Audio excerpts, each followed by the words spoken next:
Il y a quelques jours, je publiais une vidéo dans laquelle je partageais mon point de vue sur la nécessité pour nous Africains de nous mettre ensemble, de bâtir des projets ensemble, de contribuer de manière efficace et véritable au développement de l'Afrique en étant ensemble afin que l'impact soit plus grand et plus important. C'est une vidéo qui a suscité beaucoup d'enthousiasme, beaucoup de polémiques aussi et surtout beaucoup de réflexions. C'est ça le but, que nous puissions réfléchir sur les possibilités de pouvoir collaborer et surtout de pouvoir nous mettre ensemble. Comme quelqu'un le disait, l'enfer c'est les autres. C'est facile de pointer les autres du doigt. C'est facile de dire que ce sont les autres qui ne comprennent pas ce qu'il faut faire.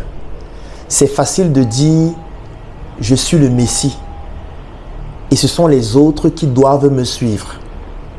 C'est facile de montrer les limites que nous observons dans les projets des autres, dans les initiatives des autres. C'est facile de dire que nous on fait bien et les autres font mal. Dans cette vidéo, dans ce direct, je voudrais commencer par moi-même. Je voudrais m'accuser. Je voudrais montrer les propres limites de mes propres initiatives. Et surtout, je voudrais à travers cela que toutes les personnes qui vont suivre cette vidéo et qui ont à cœur de contribuer au développement de l'Afrique comprennent que nous avons le devoir de nous mettre ensemble, de travailler ensemble. Sinon, nous allons tous crever en silence. Donc, durant ce direct, je vais parler de ce que j'ai fait. Mais pas en faisant de l'auto-glorification. Ça veut dire que je vais enlever tout ce que je pourrais considérer comme étant des réussites. Ce n'est pas important. Parce que de toutes les manières, c'est minable. Et ça ne représente pas grand-chose lorsqu'on parle de l'Afrique dans son ensemble. J'ai pour habitude de dire l'Afrique, c'est notre pays. Le Cameroun, c'est juste un quartier. La Côte d'Ivoire, c'est un quartier. L'Afrique du Sud, c'est un quartier. La Zambie, c'est un quartier. Parce qu'il ne faut jamais oublier que nous avons été divisés. Et si on veut parler de contribution au développement de l'Afrique, nous devons d'abord nous réunir idéologiquement avant de commencer à dire que nous allons faire des choses concrètes et opérationnelles de manière plus palpable. C'est la raison pour laquelle je dis toujours l'Afrique c'est notre pays et les différents environnements dans lesquels nous vivons représentent juste des quartiers. Comme pour dire, nous devons d'abord être ensemble sur cet aspect purement géographique avant d'être ensemble individuellement dans nos différentes initiatives, dans nos différents projets. Donc dans cette vidéo, je vais tirer sur moi-même. Je vais montrer mes propres manquements. Je vais montrer des projets que j'ai implémentés et dans lesquels j'ai voulu que nous puissions nous mettre ensemble et qui n'ont pas fonctionné, qui ont échoué, qui ont fait faillite, qui ont été des scandales. Pour vous montrer comment moi j'ai essayé. Je me suis trompé. J'ai échoué. Est-ce que je m'en veux d'avoir échoué? Je ne sais pas. Est-ce que j'ai fait ce qu'il fallait? Peut-être pas. Et c'est parce que je suis reconnaissant du fait de ne pas maîtriser ce qu'il faut faire, de ne pas avoir toutes les solutions, que je fais ce plaidoyer en notifiant le fait que nous avons l'obligation de nous mettre ensemble. Nous avons l'obligation de nous mettre ensemble aujourd'hui. Moi, j'ai essayé, je n'ai pas réussi.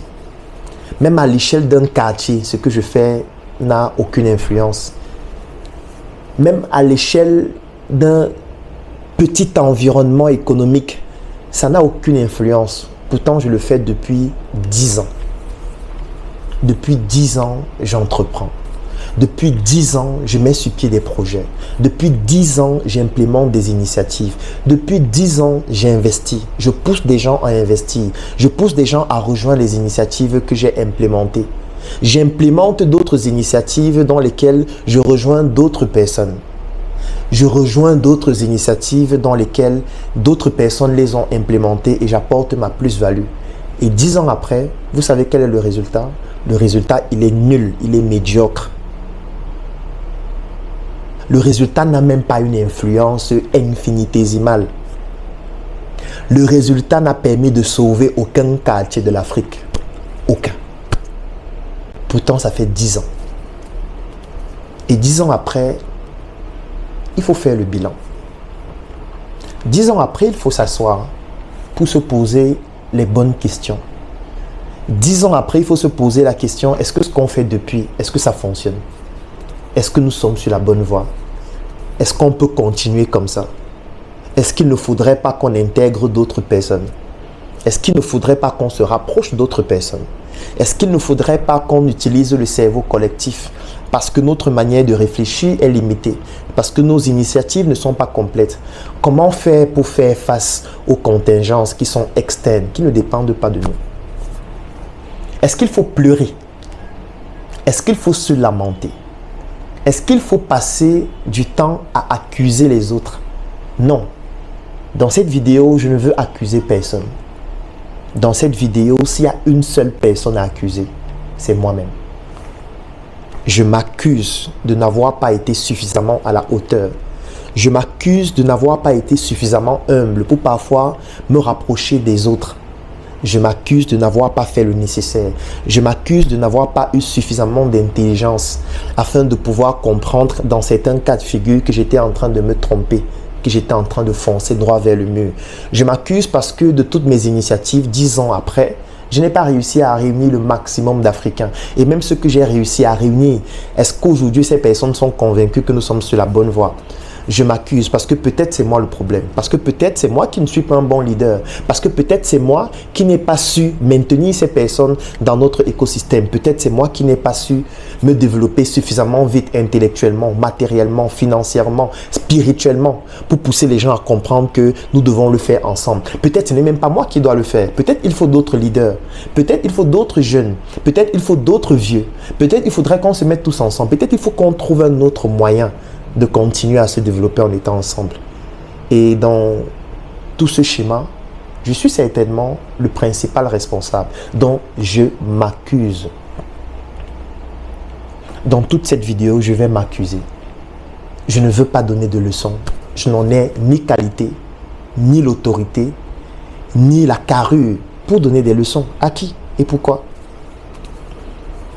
Qui suis-je pour venir donner des leçons? Mes résultats ont permis de changer quel quartier de l'Afrique pour que je dise que voici mes résultats, c'est le modèle à suivre, suivez-moi.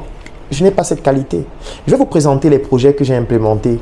Et tous ces projets n'ont pas qualité à ce que je sois la personne qui est qualité à se mettre devant et à dire suivez-moi. Non. Ma vidéo n'avait pas pour objectif de dire suivez-moi. Ma vidéo, c'était un cri de quelqu'un qui est au fond d'un puits et qui est en train de dire, nous sommes en train de couler. Le puits ne fait que se creuser. Nous sommes étouffés. Nous essayons de verser l'eau, nous essayons de grimper. Nous n'avons aucune échelle. Et si nous tous qui sommes dans le puits, on continue de se critiquer, on continue de tirer sur nous-mêmes, on continue de ne pas comprendre que nous avons le devoir de nous mettre ensemble afin que chacun permette aux autres de sortir du puits. Nous allons tous crever. Tous. Personne ne va y échapper. Personne. Que vous soyez un Africain aux États-Unis, que vous soyez un Africain en Chine, que vous soyez un Africain en France ou en Occident, ou en Amérique globalement, ou en Asie, ou dans n'importe quel autre quartier de l'Afrique. Si vous êtes un Africain, et que les Africains ne réussissent pas à se mettre ensemble pour imposer, parce que le respect, il s'impose, il ne se commande pas. On ne commande pas le respect en suppliant. On ne commande pas le respect en pleurant. On ne commande pas le respect en disant tout le temps, les Occidentaux ne nous aiment pas. Les Occidentaux sont montés, descendus. Les Occidentaux, non. On ne commande pas le respect en pleurant.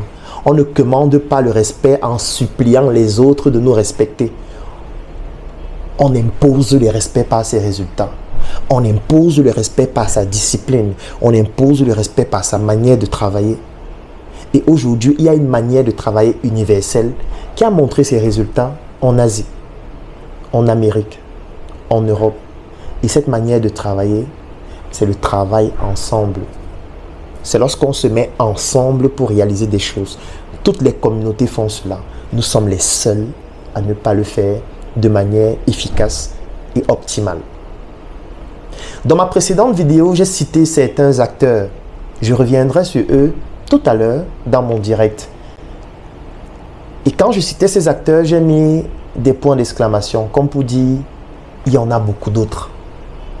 Ma vidéo a pour but de stimuler toutes ces personnes, tous ces Africains répandus partout à travers le monde et qui ont une plus-value à apporter au travail que l'Afrique doit désormais faire et dont l'enjeu majeur, c'est de nous mettre ensemble, sinon nous allons crever en silence. Aujourd'hui, je m'accuse. Aujourd'hui, je tends la main pour qu'elle soit coupée au besoin si je n'ai pas fait exactement ce que je dois faire. Parce qu'aujourd'hui, nous sommes en train de continuer le combat de nos prédécesseurs. Nous sommes en train de continuer le combat des personnes comme Thomas Sankara, des personnes comme Patrice Lumumba, des personnes comme Félix Moumié, des personnes comme Ernest Ouandié, des personnes qui ont marqué l'Afrique, des personnes qui ont marqué l'Afrique, des personnes qui ont donné leur vie pour l'Afrique, comme Ruben Oumniobé, des personnes dont l'Afrique vibrait dans toutes leurs paroles, dans leur langage non verbal, dans leurs actions, et des personnes qui parfois en mourant souriaient, comme pour dire je suis fier de mourir pour cette cause. Est-ce qu'aujourd'hui nous sommes en train de continuer ce que ces personnes valeureuses ont réalisé? Je ne sais pas. Je ne veux pas parler des autres, je veux parler de moi. Je vais parler de moi. Et durant cette vidéo, je vais présenter mes manquements. En prenant en considération des contingences internes, c'est-à-dire qui sont liées à moi spécifiquement et dans les projets que nous avons créés, aux collaborateurs avec lesquels j'ai eu à cheminer et avec qui je chemine jusqu'à ce jour. Je vais aussi bien évidemment présenter les contingences externes que je ne contrôle pas, qui sont au-delà de notre contrôle actuellement et qui ont une influence directe et indirecte puissante dans tous les projets que nous implémentons. D'où la nécessité et l'urgence de nous mettre ensemble. Sinon, chacun de nous va se faire assassiner intellectuellement, moralement, psychologiquement, financièrement, spirituellement et même physiquement au besoin. Aujourd'hui, nous avons l'obligation de nous mettre ensemble, sinon nous allons crever en silence. Nous avons l'obligation de nous mettre ensemble. Et pour expliquer pourquoi nous avons l'obligation de nous mettre ensemble, je vais situer les choses dans leur contexte pour que chacun puisse être au même niveau d'information. Bien évidemment, je ne veux pas que la vidéo soit très longue, sinon ce sera très difficile de pouvoir la rendre accessible au maximum. Je vais donc essayer d'aller droit au but, à l'essentiel, en commençant par le contexte. Précisons le contexte. Et pour préciser le contexte, je voudrais que vous puissiez réaliser ou alors avoir cette image en tête. Imaginons un scénario. L'Afrique a été torturée pendant 5 siècles et continue d'être torturée jusqu'à ce jour. Mais j'ai envie de prendre un scénario. Si aujourd'hui une guerre déclenche dans un quartier de l'Afrique, il y a beaucoup de quartiers qui sont déjà en guerre. Mais prenons le cas de figure où une nouvelle guerre déclenche dans un quartier de l'Afrique. Cette guerre peut déclencher au Gabon. en Côte d'Ivoire, au Mali, au Sénégal, au Cameroun et dans n'importe quel autre quartier de l'Afrique. Si aujourd'hui les autres décident de nous faire la guerre, quels sont nos moyens de défense? Je te pose à toi cette question. Si aujourd'hui les autres décident de nous faire la guerre, quels sont nos moyens de défense? Je vais prendre quelques aspects pour que vous puissiez comprendre à quel point nous sommes jusqu'à présent des esclaves. L'esclavage n'est pas terminé. Parce qu'il y a beaucoup de personnes qui se disent « L'Afrique a été victime de l'esclavage pendant 400 ans. » Non, parce que le dire, c'est comme si c'est fini. L'esclavage n'est pas terminé. Aujourd'hui, l'esclavage est plus dangereux qu'avant, est plus grave qu'avant. Parce qu'aujourd'hui, nous sommes esclaves en étant fiers de l'être. Aujourd'hui, nous sommes esclaves en étant ignorants de l'être. Donc, nous sommes ignorants de notre propre ignorance, du fait que nous sommes toujours des esclaves jusqu'à maintenant. Sauf que l'esclavage ne reste pas identique à ce qui se faisait avant. Aujourd'hui, l'esclavage a changé de nature. L'esclavage, il est désormais économique. Nous sommes des esclaves économiques des autres. Et je vais poser la question, si un jour une guerre déclenche, ou plutôt une nouvelle guerre, parce qu'il y en a déjà plusieurs, déclenche dans l'un des quartiers de l'Afrique, quels sont nos moyens de défense? Prenons un premier aspect. Sur le plan alimentaire, quels sont nos moyens de défense? Quels sont nos moyens?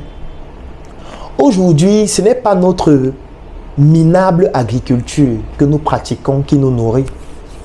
Vous connaissez combien de quartiers en Afrique, plus précisément en Afrique subsaharienne, qui ont atteint l'autosuffisance alimentaire? Vous en connaissez combien? Presque aucun quartier. Ça veut dire que s'ils décident de nous faire la guerre aujourd'hui, sur le plan alimentaire, on ne pourra rien faire. On n'aura rien pour répliquer. Qu'est-ce qu'on aura pour répliquer? Imaginez-vous le cas de figure où ils disent « Ok, vous êtes les Africains, vous êtes devenus têtus, vous êtes tous les jours en ligne, vous faites des vidéos, vous vous plaignez, vous dites que vous voulez être autonome. Certains disent même que nous devons être indépendants, c'est-à-dire nous manifestons notre ignorance même du processus évolutif d'un être humain.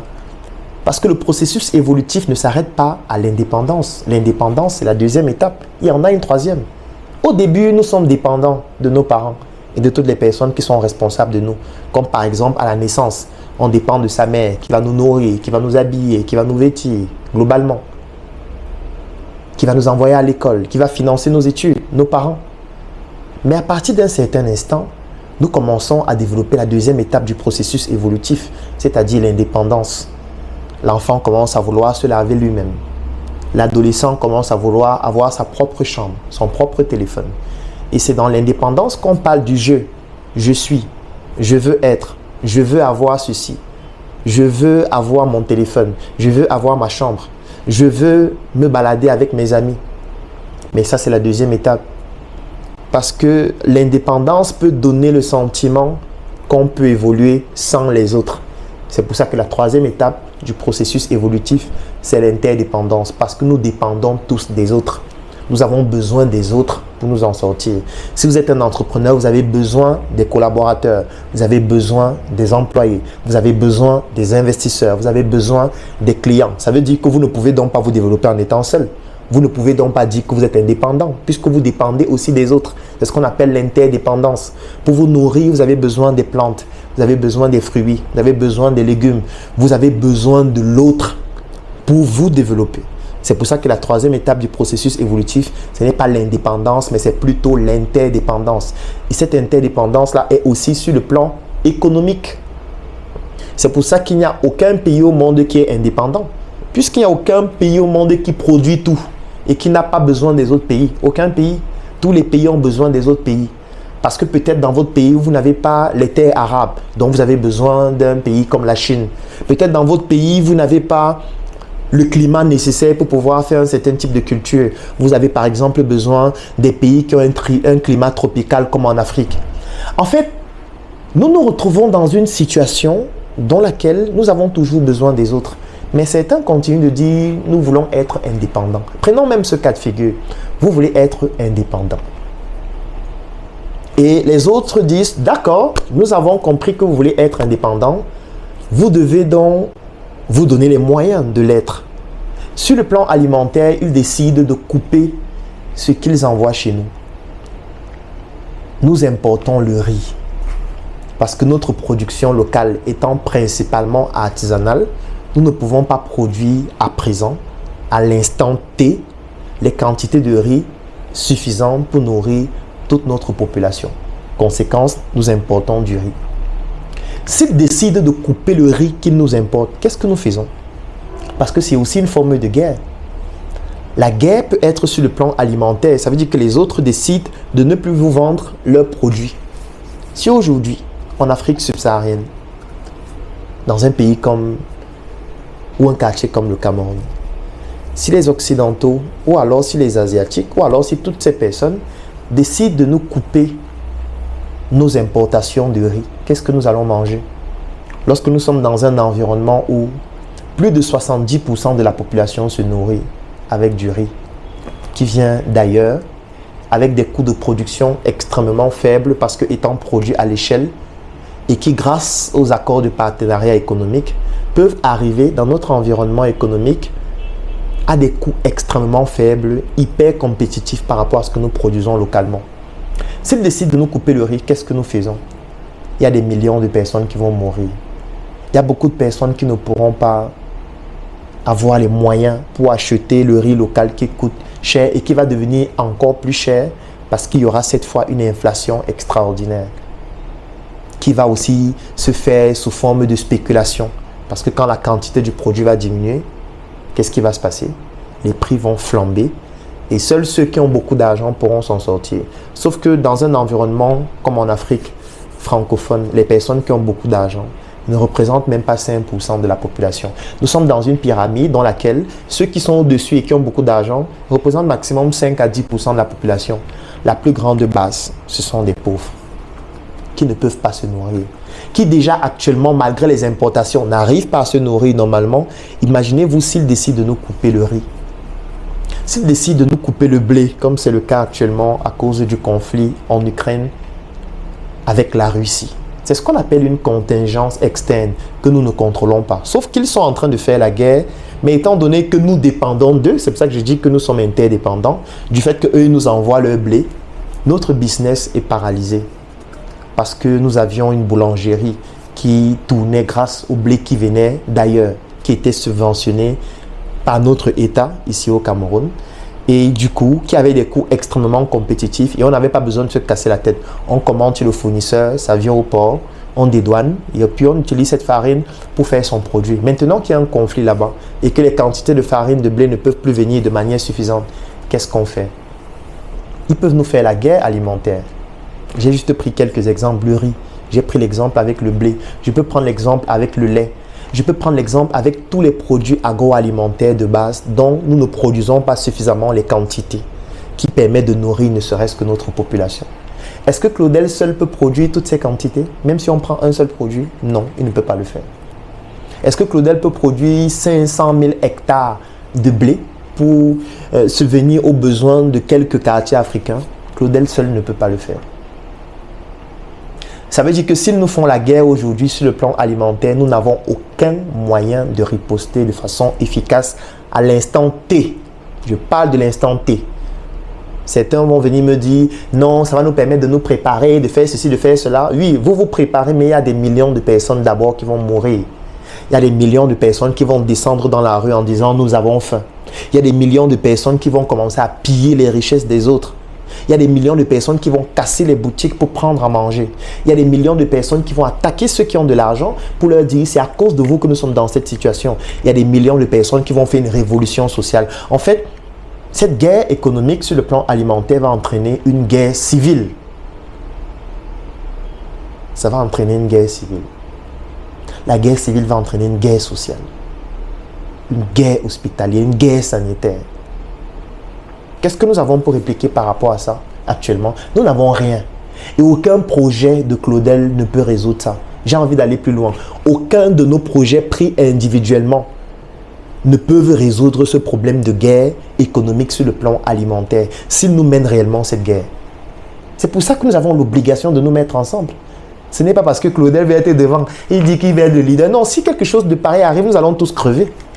C'est pour ça que je dis, nous avons le devoir et l'obligation de nous mettre ensemble. Sinon, nous allons tous crever en silence. Parce que si un phénomène pareil arrive, vous pensez que c'est moi seul qui vais mourir? Vous aussi, vous allez mourir avec tous vos projets, avec votre argent dans votre compte, avec vos grosses maisons, tous vos biens. Vous allez tous mourir. Nous allons tous mourir, pour être plus précis.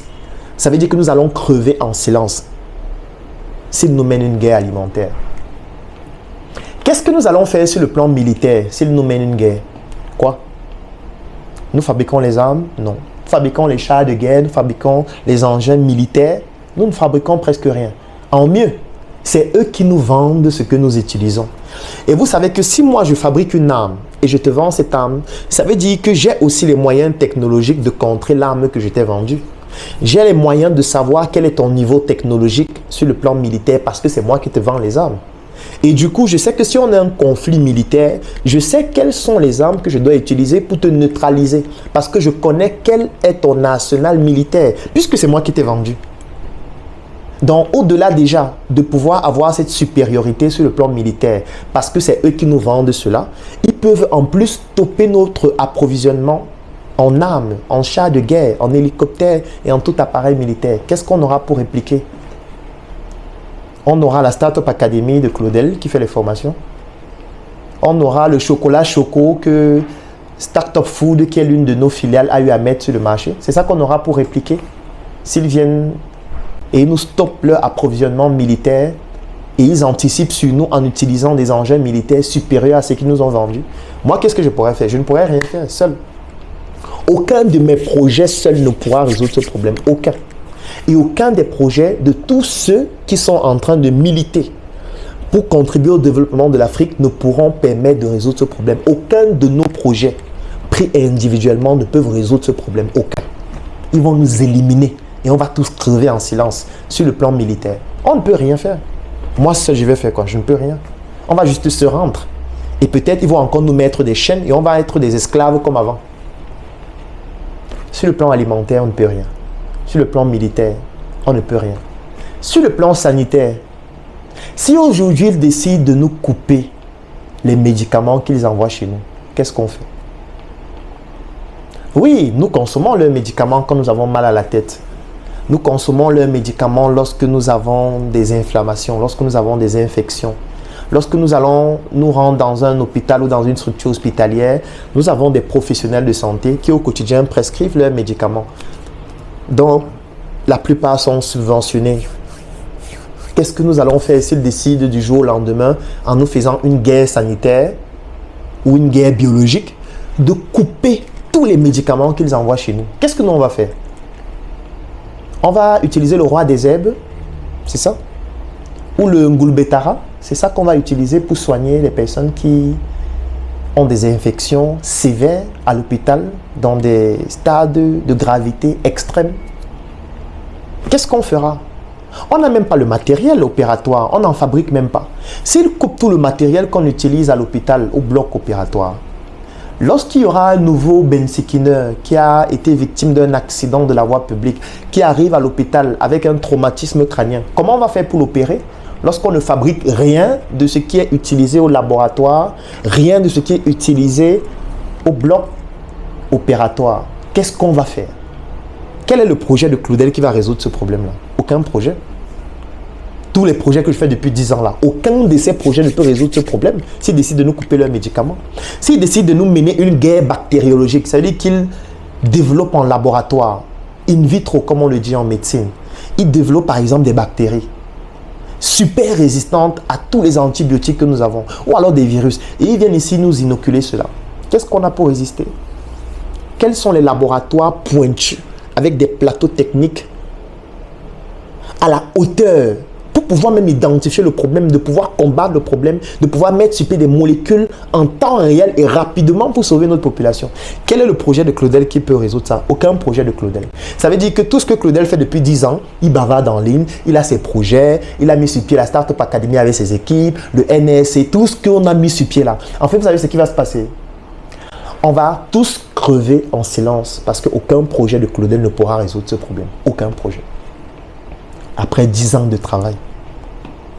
C'est pour ça que nous avons l'obligation de nous mettre ensemble. Sinon, nous allons tous crever en silence. Parce que s'il nous mène une guerre sanitaire ou une guerre bactériologique, est-ce que c'est Claudel seul qui va mourir? Non, nous allons tous mourir. Nous allons tous crever en silence. Si vous êtes en Occident, vos enfants qui sont ici vont mourir. Votre famille va mourir. Ils peuvent même vous attaquer même en étant là-bas. Vous n'êtes pas à l'abri en étant aux États-Unis. Vous n'êtes pas à l'abri en étant en Chine. Vous n'êtes pas à l'abri en étant en Europe. Non. Tout Africain qui se retrouve partout à travers le monde sera méprisé si les Africains sont méprisés, si les Africains ne deviennent pas puissants. Ça veut dire que qu'importe ce que vous faites, qu'importe l'endroit du monde où vous vous trouvez, si vous ne contribuez pas au développement de l'Afrique directement ou indirectement, vous allez être victime de ça. Même si vous êtes à Harvard, on va vous rappeler à Harvard là-bas que vous êtes un Africain et que vous êtes méprisable. Et que vous êtes quelqu'un de minable. On va même vous chasser de là-bas, vous dire rentrez dans votre pays. Les gens meurent dans votre pays, les gens n'arrivent pas à manger. Tu es ici à Harvard, et je suis professeur à Harvard, on s'en fout mon frère. On s'en fout ma soeur. Ça ne sert à rien à personne. Voilà une guerre qu'ils peuvent nous mener sur le plan sanitaire. Qu'est-ce qu'on pourra faire? Rien. Qu'est-ce que mes projets pourront faire? Rien. Qu'est-ce que moi individuellement je pourrais faire? Rien. C'est là où j'en veux à nos sorciers. Que font nos sorciers? Que font nos praticiens? Pourquoi on n'améliore pas nos plantes médicinales? Pourquoi on n'a pas développé notre médecine traditionnelle pour faire en sorte qu'elle soit à la hauteur et qu'elle puisse répondre lorsqu'il y a certains types de problèmes sanitaires liés à notre environnement ou liés au développement économique, social et même sur le plan sanitaire? Qu'est-ce qu'on fait? Qu'est-ce qu'on fait? On va manger tous le roi des herbes? On va boire les tisanes de feuilles de papayer? C'est ça qu'on va faire? Quelle médiocrité qui est d'abord mienne, parce que c'est moi qui suis médiocre. Parce que quand je regarde tous les projets que j'ai implémentés ou que nous avons implémentés parce que je ne l'ai pas fait seul, quels sont les projets que nous avons implémentés qui vont nous permettre de résoudre ce problème? Aucun projet. Après 10 ans de travail, quelle médiocrité. Et vous faites 10 ans, vous n'êtes même pas capable de sauver un petit problème sanitaire. Vous n'avez même pas sorti un petit médicament qui est utilisé même pas à 10% de la population. Et vous bavardez tous les jours sur Internet, Claudel. Claudel, je bavarde tous les jours sur Internet en fait pour rien. Tous les jours, je fais les formations pour rien. En fait, je suis un voleur, je suis un arnaqueur, je suis un prestidigitateur. Oui, j'en suis un. J'assume aujourd'hui. Je suis un vendeur d'illusions, un vendeur de rêves. Puisque depuis 10 ans que je fais ce travail, ça va sauver qui? Ou ça a sauvé qui? Par une guerre sanitaire qu'on nous mène, on ne peut rien faire. Une guerre alimentaire qu'on nous mène, on ne peut rien faire. Une guerre militaire qu'on nous mène, je ne peux rien faire. Ce n'est pas tout. S'ils nous mènent une guerre technologique, qu'est-ce qu'on fait? S'ils décident de nous mener une guerre technologique, qu'est-ce qu'on fait? Je vais prendre un exemple d'illustration d'une guerre technologique. Ils décident de nous couper tous leurs réseaux sociaux. Ils coupent Facebook. Ils coupent Instagram. Ils coupent WhatsApp. Ils coupent Telegram. Ils coupent Snapchat. Ils coupent TikTok. En fait, ils vont même plus loin. Ils nous coupent la connexion et l'accès à Internet. Qu'est-ce qu'on va faire? En fait, on ne pourra même plus communiquer. Claudel ne pourra plus faire les vidéos. Claudel ne pourra plus toucher les Africains et se vanter. J'ai 22 millions de vues par mois. J'ai 700 000, 900 000, 1 million, 6 millions d'abonnés. Quand je fais des posts en ligne, ma portée organique est bonne. Hein? Les gens me suivent beaucoup. Je suis quelqu'un... Quelle médiocrité. Ta portée organique sur leur plateforme. C'est ça que tu veux dire? Plateforme où ils peuvent bloquer tout à tout moment en nous menant une guerre informatique ou technologique. Ils peuvent nous couper tous les réseaux sociaux et nous couper l'accès à Internet. Qu'est-ce qu'on fait? On va utiliser quoi pour répliquer? Startup Fitness que nous avons développé pour faire le sport. Donc on va commencer à faire le sport, c'est ça? Qu'est-ce qu'on fait? Quel est le projet que Claudel a développé les 10 dernières années qui va permettre de résoudre ce problème s'il arrive aujourd'hui? Parce qu'il peut arriver à n'importe quel instant. Quand je parle de guerre, ce n'est pas qu'on se prépare à dire non, non, il faut nous... Dites-nous plutôt que la guerre c'est dans 10 ans. Donnez-nous le temps de nous préparer quand même pour la guerre. Vous ne pouvez pas venir nous déclarer la guerre maintenant. Non, laissez-nous le temps de préparer la guerre. Il n'y a pas de préparation. À tout moment, ils peuvent se dire, comme vous êtes en ligne tous les jours, vous bavardez tous les jours, vous racontez tous les jours que l'Afrique doit devenir autonome, l'Afrique doit se développer, l'Afrique doit... Voilà, ils nous mènent une guerre directement. Ils coupent tous les réseaux sociaux, ils coupent Internet. Qu'est-ce qu'on fait? Qu'est-ce qu'on a pour répliquer? Quels sont les projets qu'on a actuellement qui vont nous permettre de répliquer par rapport à ça? Ils nous coupent tous leurs serveurs. Ça fait que même nos sites internet qui sont hébergés chez eux, ils coupent l'accès à ces sites internet. Je vais aller plus loin. Ils coupent tous les satellites qui arrosent nos différents pays. Ça veut dire qu'on n'aura plus accès à la télévision. On n'aura plus accès à la radio. On n'aura plus accès à Internet. Qu'est-ce qu'on fait? Comment on fait pour appeler, même pour dire que c'est chaud ici? Comment on fait pour envoyer un SMS? On ne pourra même plus envoyer de SMS. On ne pourra plus communiquer. Ils vont nous couper totalement l'accès à la communication. Qu'est-ce qu'on fait? En fait, ils vont seulement venir nous remettre les chaînes et nous renvoyer au champ. Quel projet que Claudel a développé les 10 dernières années qui permettra de résoudre ça? Aucun projet. Aucun projet ne pourra le permettre. Aucun. Aucun. Et ce n'est pas tout, hein, parce que je prends juste quelques exemples. Je ne veux pas que la vidéo soit trop longue. J'ai parlé de la guerre alimentaire. On ne peut rien. J'ai parlé de la guerre sur le plan militaire. On ne peut rien. J'ai parlé de la guerre sur le plan sanitaire, sur le plan bactériologique. On ne peut rien. J'ai parlé de la guerre sur le plan informatique, sur le plan technologique. On ne peut rien. Parlons un peu de la guerre sur le plan vestimentaire. S'ils décident aujourd'hui que tous les vêtements, tous les articles de mode, c'est-à-dire les chaussures, les sacs, les t-shirts, les suvettes, les ceintures, les vestes, s'ils décident que tous ces produits, ils n'envoient plus cela chez nous, qu'est-ce qu'on fait?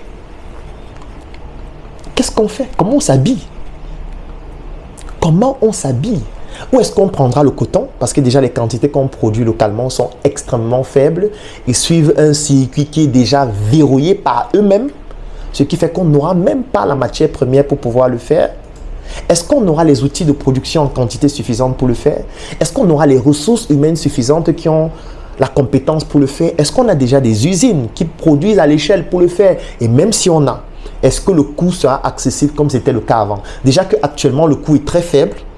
Parce qu'eux, ils produisent à l'échelle. Ils utilisent des algorithmes d'intelligence artificielle, des robots pour toujours produire des quantités toujours plus importantes à des coûts toujours plus faibles pour être plus compétitifs. Et grâce aux accords de partenariat économique qu'on abrège les APE, ils peuvent arroser notre pays avec leurs différents produits à des coûts extrêmement faibles. Ce qui fait que malgré ça, actuellement, on n'arrive pas à bien s'habiller nous tous. On continue d'acheter la friperie, c'est-à-dire des vêtements usagés. Ce qu'on appelle en économie des vêtements morts, fantômes. Des produits fantômes. C'est des produits dont leur durée de vie s'est déjà achevée dans un autre environnement économique parce que déjà utilisés par certaines personnes. Et ces produits sont en train de renaître dans notre environnement et nous les portons comme la friperie, parfois même des sous-vêtements. Si aujourd'hui ils nous coupent tous leurs vêtements, tous leurs articles de mode, qu'est-ce qui va permettre de résoudre le problème? Qu'est-ce que nous avons pour répliquer? Sur mesure? Sur mesure produit quelle quantité de vêtements? Sur mesure peut habiller même un quartier de l'Afrique? Sur mesure, à quelles ressources humaines pour le faire? Sur mesure, à combien de stylistes? À combien de couturiers? Sur mesure, à quel plateau technique? Sur mesure, à quelle machine? Et ils peuvent même décider de nous couper les machines, de ne plus nous fournir en machine. S'ils décident de ne plus nous fournir les boutons, de ne plus nous fournir les fermetures, comme ce kawaii que nous avons fabriqué au Cameroun, mais la matière première vient de chez eux. S'ils décident de nous couper ça, on ne pourra même plus, même avec nos stylistes, même avec nos couturiers, même avec nos ateliers de production, on ne pourra même plus le faire. Comment on s'habille? On va commencer à marcher nu. On va commencer à couper les branches d'arbres ou alors couper les feuilles ou alors prendre les feuilles de bananier pour nous habiller avec. Donc on va s'habiller comme il y a de cela 800 ans, 1000 ans. Quelle a été dans notre progression entre-temps? On va travailler avec les tisserands qui vont fabriquer les tissus à la main et dont le tissu va coûter tellement cher que personne ne pourra s'habiller. Ça va faire qu'au final, ce sont toujours les riches qui pourront s'habiller. Les pauvres vont marcher nus parce qu'ils n'auront pas les moyens. Parce qu'on aura déjà coupé les vêtements, on aura coupé à manger, on aura coupé les médicaments, on aura coupé toute la technologie. Et qu'est-ce qu'on fera? Les pauvres feront comment? Alors qu'on sait que les pauvres représentent la partie de la pyramide la plus importante. On ne pourra rien faire. Aucun projet de Claudel mené sur les 10 dernières années ne pourra résoudre ce problème. Aucun projet. Et même si on donne encore à Claudel 20 ans, s'il continue toujours seul les 20 prochaines années, aucun de ces projets ne pourra résoudre aucun des problèmes que je viens de lister. Aucun. Ça veut dire qu'en fait, Claudel gesticule depuis 10 ans. Il n'avance pas. Il ne permet à rien. Il ne contribue en rien à ce que l'Afrique se développe. En rien. S'il contribue, voilà les problèmes sérieux. Quel est le problème qu'il peut résoudre? Aucun problème. Et je tiens à vous préciser que ce n'est pas tout. Je vais prendre un autre exemple. S'il nous mène une guerre monétaire ou économique, qu'est-ce qu'on va faire? Qu'est-ce qu'on va faire, dites-moi. S'ils décident actuellement de nous mener une guerre économique, qu'est-ce qu'on fait? La guerre économique, c'est quoi? Moi, je prends par exemple les pays de la zone franc qu'on retrouve en Afrique centrale, sous le couvert de la BEAC, qu'on retrouve en Afrique de l'Ouest, sous le couvert de la BCAO, qu'on retrouve aux Comores, sous le couvert de la BCC, la Banque centrale des Comores. Si dans tous ces pays, ils décident de dire, ok, comme c'est nous qui imprimons votre monnaie, parce qu'il faut préciser que ce sont eux qui impriment la monnaie qu'on utilise, la monnaie fiduciaire, celle qu'on peut physiquement détruire, les billets de 500, les billets de 1000 francs, les billets de 2000, les billets de 10 000. S'ils décident de ne plus imprimer notre monnaie, qu'est-ce qu'on fait? Il y a quel projet que Claudel a développé les 10 dernières années qui pourra nous permettre de résoudre cela? Aucun projet. S'ils décident de le faire, qu'est-ce qu'on fait? J'ai même encore envie d'aller beaucoup plus loin. S'ils décident d'imprimer cette monnaie en quantité un peu trop importante par rapport à notre besoin monétaire, ils prennent cet argent, ils donnent cet argent à leurs frères en leur disant, toi, voilà 500 milliards, toi, voilà 200 milliards, toi, voilà 100 milliards, prenez ça, allez au Cameroun, allez en Côte d'Ivoire, allez au Comores, allez au Gabon, allez investir cet argent là-bas. Ils leur donnent ça. Ce seront des vrais billets, puisque c'est eux qui fabriquent les vrais billets. Donc ils pourront donner aussi les vrais billets à leurs frères de venir investir chez nous. Et vous savez ce qui va se passer? Il y aura une inflation extraordinaire. Parce que la masse monétaire va exploser. Et quand la masse monétaire explose, la valeur de l'argent va diminuer. Et quand la valeur de l'argent diminue, il y aura une conséquence sur le plan des produits ou plutôt des biens et des services qui vont augmenter. Qu'est-ce qu'on fait? C'est un peu comme au marché. Quand vous arrivez au marché, quand beaucoup de Bayam Salam ont beaucoup de tomates, qu'est-ce qui se passe? Le prix de la tomate baisse. Quand il y a très peu de tomates sur le marché, le prix de la tomate augmente. Il y a de la spéculation. Quand le produit est rare, sa valeur augmente. Quand le produit est abondant, sa valeur diminue. C'est la même chose qui va se passer avec l'argent. Si ils impriment cet argent-là, ils donnent ça à leurs frères de venir investir chez nous. Leurs frères viennent investir massivement cet argent qui n'est pas passé par le circuit conventionnel sur le plan monétaire et sur le plan des institutions financières et bancaires. Ce que ça va entraîner, c'est que ça va entraîner une inflation. Et que la valeur de l'argent va diminuer parce qu'elle sera trop importante. C'est ce qu'on appelle une masse monétaire importante par rapport aux besoins de l'environnement économique en question. Et qu'est-ce qui va se passer? Comme il y aura trop de volume et de masse monétaire, la valeur va diminuer. Et quand la valeur de l'argent que vous avez diminué, ça veut dire que votre pouvoir d'achat diminue, donc par conséquence, ce que vous pouvez acheter diminue aussi. Si avant on vendait par exemple un téléphone à 100 000 francs, et que maintenant les 100 000 que vous avez ne valent que 50 000, ça veut dire qu'avec cette même somme, vous ne pouvez plus acheter un téléphone. Il va vous falloir maintenant le double pour acheter un. Donc, votre capacité d'achat a diminué. Votre pouvoir d'achat a diminué à cause d'eux. Qu'est-ce que nous on peut faire pour contrer ça? Quel est le projet de Claudel qu'il a développé les 10 dernières années pour contrer ça? Aucun projet ne peut le faire. Aucun de nos projets ne peut le faire. Ils peuvent même aller plus loin. Ils ne nous envoient plus cet argent. Ils n'impriment plus. Ils disent qu'on ne vous donne plus. Vous allez faire quoi? Qu'est-ce qu'on va faire? On va dire qu'on va créer notre propre imprimerie. Les machines qu'il faut pour le faire, ils ne nous vendent pas. Puisque nous, on ne produit pas ça. On ne fabrique pas ça. On va faire quoi? On a même les machines. On veut l'encre. Ils disent qu'ils ne nous donnent pas l'encre. On va faire quoi? On va faire quoi? Dites-moi, on va faire quoi? Le papier même qu'il faut pour pouvoir faire cet argent. Ils disent qu'ils ne nous envoient pas. Puisque le papier là, c'est aussi importé. Qu'est-ce qu'on va faire? On va prendre les ardoises. On va écrire 1000 francs dessus. Même les ardoises là, c'est toujours eux qui nous envoient ça chez nous. En fait, je peux prendre des exemples comme ça en milliers. S'ils nous mènent une guerre en prenant ces différents aspects, aucun des projets que Claudel développe depuis 10 ans ne pourra résoudre le problème. Aucun projet. Est-ce que vous comprenez pourquoi nous avons l'obligation de nous mettre ensemble? Sinon, nous allons tous crever en silence. C'est à cause de ces enjeux. Parce que là, je ne parle que du contexte. Je peux aller beaucoup plus loin, mais la vidéo sera trop longue. Et ce n'est pas mon objectif. Je veux juste que chacun essaie de s'imaginer ces cas de figure-là. Chacun essaie de s'imaginer. Mais en réalité, je suis en train de parler comme ça, mais cette guerre a déjà commencé. Cette guerre a déjà commencé sur le plan économique. Ils sont déjà en train de nous mener cette guerre. Mais pas de manière aussi brutale comme je viens de prendre les cas de figure. Mais actuellement, elle est subtile. Ils nous mènent une guerre économique actuellement, puisqu'ils sont dans nos marchés. Ils vendent les mêmes produits que nous dans le même environnement dans lequel nous sommes. Ils ont l'avantage d'avoir des accords de partenariat économique qui leur permettent de facilement inonder nos marchés avec des produits qui sont fabriqués dans leur environnement économique grâce aux nouvelles technologies, notamment l'intelligence artificielle, la robotique.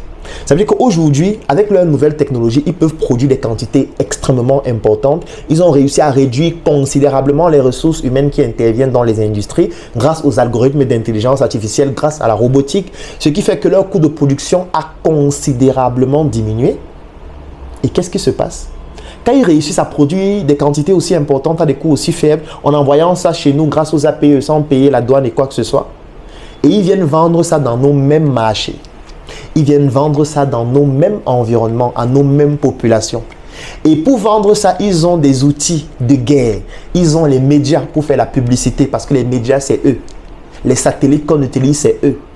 Les entreprises de télécommunication, c'est eux. Parce que je pourrais aussi prendre l'exemple des entreprises de télécommunication. S'ils nous mènent une guerre sur le plan des télécommunications, qu'est-ce qu'on fait? Bon, ça entre dans la guerre technologique. On a déjà parlé un peu de ça. On ne pourra plus appeler, on ne pourra plus rien faire. Ça veut dire que non seulement ils contrôlent les médias qui leur appartiennent, ils contrôlent la communication, puisque c'est eux qui détiennent la plupart de ces médias. Ils contrôlent la production, parce qu'eux, ils ont les moyens technologiques plus avancés pour produire des quantités extrêmement importantes à l'échelle, à des coûts de production extrêmement faibles. Ils ont des partenariats économiques comme les APE qui leur permettent de facilement inonder nos marchés avec leurs produits. Et en plus de ça, ils ont le lobbying nécessaire. Ils peuvent rencontrer tous nos présidents, ils peuvent rencontrer nos députés, ils peuvent influencer sur le vote de certaines lois dans nos différents pays. Et avec tout ça, ils ont encore les moyens économiques puissants. Et comme si ça ne suffisait pas, ils sont soutenus par leurs États. Et comme si ça ne suffisait pas, ils sont encore ensemble contre nous dans nos pays. Comment on va faire? Claudel va faire quoi? Qu'est-ce que Claudel va faire? Il va faire une nouvelle vidéo pour que la guerre s'arrête? Il fait une vidéo, on coupe la vidéo sur leur page. On bloque sa page comme ça a été le cas. Qu'est-ce qu'on va faire? On ne peut rien faire. Qu'est-ce que Claudel peut faire? Il ne peut rien faire. Tant qu'il est seul, il ne peut rien faire. On va donc mourir et crever en silence si ça arrive. On va crever en silence. Et nous, pour les concurrencer, qu'est-ce qu'on fait? On part au champ avec la houe. Pour les concurrencer, on a 2 hectares de tomates, 1 hectare de piment, 4 hectares de manioc. Mais nous sommes des comédiens. Nous sommes fous. Nous, on ne réfléchit pas. Donc, toi, tu peux avoir 1 hectare de tomates pour concurrencer quelqu'un qui produit la tomate dans toute une ville avec des algorithmes d'intelligence artificielle, avec la robotique, sans même ressources humaines la plupart des fois, totalement transformé, avec des coûts de production extrêmement faibles. Il vient vendre dans le même marché où tu es. Comment tu vas faire? Comment tu vas faire? Tu ne peux pas être compétitif, ce n'est pas possible, surtout si tu es seul. Et je comprends pourquoi tu ne fais que 1 hectare, je comprends. Parce que tu n'as pas suffisamment de moyens financiers en étant seul. Parce que ton épargne là, ce n'est pas grand-chose. Et tu as épargné où? Dans une banque, n'est-ce pas? La banque appartient à qui? Ils contrôlent toutes nos banques. Ils peuvent même décider qu'ils ne nous donnent plus de crédit. On va faire quoi? Nous, on a combien de banques? On a quelle banque? Et même ceux parmi nous qui ont des banques, ils ont quel pourcentage dans ces banques-là? Ils ne sont même pas actionnaires majoritaires. Je ne connais aucun Africain noir qui est actionnaire majoritaire à plus de 80% dans une institution financière de grande envergure. Si vous connaissez un, vous mettez son nom en commentaire, vous citez le nom de la banque et vous dites combien de pourcents il a du capital. Vous citez et vous nous donnez la référence. Moi, je n'en connais aucun. Je n'en connais aucun. Ça veut dire que même le crédit, on ne pourra pas avoir facilement. Ils peuvent même décider de ne pas nous donner le crédit. Qu'est-ce qu'on va faire? Et ce qu'ils font, c'est qu'ils viennent même chez nous et ils font l'agriculture chez nous. Et ce sont leurs propres banques qui sont chez nous qui leur donnent l'argent pour faire l'agriculture, pour nous concurrencer. Et ces banques-là leur donnent cet argent avec des taux d'intérêt tellement faibles qu'ils peuvent même rembourser ça même sur 30 ans. Et ils font l'agriculture chez nous pour vendre dans nos marchés et nous concurrencer. Mais parfois, ils nous laissent même, ils disent que bon, vous, on vous laisse le marché ici. Nous, on va exporter chez nous. Parce que là-bas, c'est plus lucratif. On gagne plus d'argent. Parce que de toutes les manières, c'est nous qui contrôlons les ports. Donc, on peut envoyer chez nous facilement. C'est nous qui contrôlons la distribution. On a nos grands supermarchés qui sont en train de s'installer au fur et à mesure. Qu'est-ce qu'on a pour répliquer? On n'a rien. Nous sommes faibles. Nous sommes trop faibles. Claudel est faible. Il n'a rien. Il n'a aucun projet. Il n'a aucun projet. Il va venir babader chaque jour sur Internet. Croyons en nous. Développons-nous. Machin. Oui. Claudel, tu ne fous rien, tu es faible. Parce que si une situation pareille arrive, comme c'est déjà en train de se produire, qu'est-ce que tu fais? Depuis 10 ans. Depuis 10 ans que tu entreprends, tu n'arrives à résoudre aucun de ces problèmes. Et tu chantes chaque jour. L'Afrique va se développer. L'Afrique. Croyons en l'Afrique. Chaque jour, nouvelle vidéo. Il y a les blancs là, on doit les combattre. Il y a l'entreprise là, non, elle n'est pas loyale. Il y a tel ceci, nous sommes des comédiens. Je suis un comédien. En fait, je fais la comédie depuis 10 ans. Depuis 10 ans, je fais la comédie. Je donne l'impression qu'on combat, mais on ne combat pas. En fait, on ne fait rien. En fait, peut-être on le fait juste pour nous-mêmes. Ou peut-être je le fais juste pour moi-même. Peut-être je le fais pour être juste plus connu, je ne sais pas. Ou pour gagner de l'argent pour moi seul et ma famille. Et être à l'abri du besoin, peut-être, je ne sais pas. On ne fait rien. On ne fait rien. On ne fait rien. Et le danger parfois, et l'erreur dans laquelle nous sommes tombés, c'est celle de penser que nous, on va se développer comme eux. Non, on ne peut pas se développer comme eux. Eux, ils sont passés par l'artisanat. Après l'artisanat, il y a eu les révolutions industrielles, la mécanisation, l'électrification, l'automatisation, l'industrie 3.5 qui est la délocalisation des sites de production. Et maintenant, nous sommes à l'intelligence artificielle, à l'Internet of Things, l'Internet des objets. On est, oui, ce qu'on appelle l'industrie 4.0. Eux, voilà leurs étapes. Nous, on ne peut pas suivre les étapes là. En fait, pourquoi on ne peut pas suivre les étapes là? Parce que si nous on suit les étapes là, on va repartir au champ. Ils vont nous mettre les chaînes, on va redevenir les esclaves. Pourquoi? Parce qu'eux, ils ont déjà fini toutes ces étapes. Ils sont déjà à l'industrie 4.0. Et les produits de l'industrie 4.0 là sont directement vendus dans nos marchés. En même temps que nos produits. Donc, pendant qu'eux, ils sont à l'industrie 4.0, ils produisent, ils viennent dans nos marchés déverser leurs produits. Nous, on prend la houe pour aller au champ parce qu'on veut commencer comme eux, ils ont commencé. Pourquoi nous sommes cons comme ça? Pourquoi, Claudel, pourquoi tu es con? Claudel, pourquoi tu n'as pas fait l'agriculture comme eux, ils faisaient il y a de cela 500 ans, avec la houe, sur 2 hectares? Pourquoi tu fais ça, Claudel? Pourquoi? Pourquoi tu es bête comme ça? Dans l'école que tu as fait là, tu as fait le bac. Après le bac, tu as fait 7 ans, tu es devenu médecin. Après la médecine, 7 ans après le bac, tu as fait 10 ans d'entrepreneuriat pour encore venir faire l'agriculture comme eux, ils faisaient 500 ans avant. Pourquoi tu es bête comme ça? Claudel, tu es trop bête, tu es un idiot. Tu es un vendeur de rêves, tu es un vendeur d'illusions. Tu es quelqu'un qui ne comprend rien à la science, qui ne comprend rien à l'évolution de l'économie, à l'industrie. Tu ne comprends rien, tu es un idiot. Puisque tu es en train de faire du n'importe quoi au quotidien. Tu veux faire comme eux ils faisaient il y a 200 ans pour les combattre actuellement dans nos marchés alors qu'eux ils sont à l'industrie 4.0 avec les moyens nécessaires, avec le financement nécessaire, avec le lobbying nécessaire, avec l'accompagnement de leurs États, avec le fait que comme si tout ça ne suffisait pas, ils sont encore ensemble contre nous dans nos marchés. Et toi, tu prends la houe, tu pars au champ. Toi, tu pars couper les arbres, tu fais le feu de bois. Tu fais la technique de la terre brûlée. On va un peu brûler ici pour que ce soit un peu fertile. Les semences sont où? Prenons un peu les semences là. On va un peu tester la semence ici. Quelle bêtise, Claudel. Tu es un idiot. Claudel, tu es un cancre. Tu dis que tu vas développer l'Afrique avec ça. Ça va prendre combien d'années? 2000 ans. Et quand on va prendre 2000 ans pour apprendre à faire ce qu'ils font aujourd'hui, eux, ils seront où? Eux, ils sont en train de tous vivre sur Mars. Ils vont même exploser la Terre pour dire que les gens nous gênent même. Mais bon, ils ne font pas ça parce que nous sommes leurs consommateurs. C'est quand même près de 2 milliards de consommateurs. Donc chez eux, ils réduisent les ressources humaines avec l'intelligence artificielle parce qu'ils savent qu'il y a des consommateurs qui sont en Afrique qui de toutes les manières sont cons comme Claudel. Ils vont juste continuer de consommer leurs produits, consommer leurs services, acheter leur savon, acheter leur huile, acheter leurs médicaments, acheter leurs livres, acheter leurs vêtements et tout le reste. Et eux, ils peuvent dormir tranquilles tant que Claudel continue de se comporter comme ça. Claudel, tu es médiocre. Oui, tu l'es. Tu es médiocre. Et c'est ce qu'on appelle les contingences externes que nous ne contrôlons pas. On ne contrôle pas. Qu'est-ce qu'on contrôle? Dans tout ce que je viens de citer là, qu'est-ce qu'on contrôle? On ne contrôle rien. On ne contrôle rien. Je vais prendre quelques secteurs d'activité dans lesquels j'ai eu implémenté des projets. Et pour ça, je vais vous montrer une image. C'est celle-ci. Je vais la mettre en grand écran pour que vous puissiez la regarder. C'est l'ensemble des projets dont j'ai contribué à la création les 10 dernières années. Quand je regarde cette image, ça me fait mal parce que ça ne représente rien. C'est une extrême médiocrité. Puisque la preuve, c'est que malgré tous ces projets, je ne peux résoudre aucun des problèmes que je viens de lister. Et je tiens à vous préciser que les problèmes que j'ai listés, c'est 1% des problèmes. Parce que si je veux aller en détail dans les problèmes, la vidéo, ça va faire 20 heures de temps. Et je ne veux pas que ce soit trop long parce qu'on n'a même pas les datas. Quelqu'un va commencer à dire parlez vite. Moi, il n'a mis que 100 francs. La vidéo, on est déjà à 54 minutes. Vraiment, Claudel, vas-y rapidement. Tu sais que les datas coûtent cher. Non, oui, ça coûte cher parce que c'est eux qui contrôlent. Ça coûte cher parce que les satellites, c'est pour eux. Ça coûte cher parce que les entreprises de télécommunications, c'est pour eux. Ça coûte cher parce qu'on ne peut pas contrôler le prix. Ça coûte cher parce que ça ne nous appartient pas. Si ça nous appartenait, on pouvait baisser le prix. Si on était puissant économiquement, on pourrait le faire. Est-ce que Claudel peut le faire seul? Non. Ça veut dire qu'on va continuer de pleurer que ça coûte cher. Donc, tous ces projets n'ont réussi à rien faire. Aucun projet. Aucun. Je vais citer juste quelques-uns. Je suis sorti de la fac de médecine 2014. Ça m'a permis de faire quoi? Rien. J'ai contribué à améliorer le système sanitaire en quoi?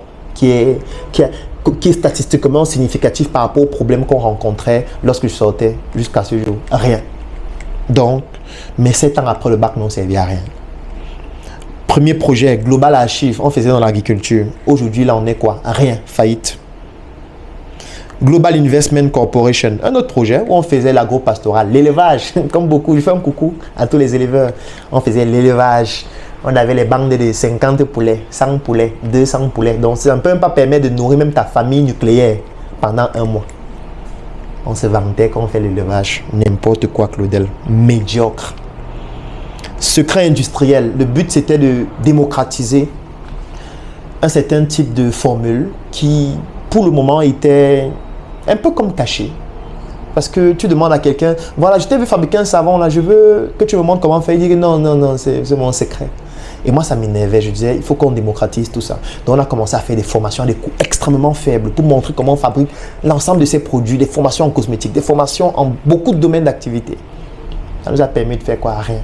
Oui, on sait fabriquer le savon, on sait fabriquer le lave-vitre, on sait fabriquer l'eau de Javel et tout ça. Et ça fait quoi? Quelles sont nos capacités de production? Est-ce qu'on peut alimenter même un hôpital seulement qui a 1000 patients? Est-ce qu'on peut satisfaire le besoin d'un quartier? Rien. Donc, c'est un projet qui n'a servi à rien. Et quand je dis servi à rien, c'est à l'échelle africaine. Donc, c'est un projet nul.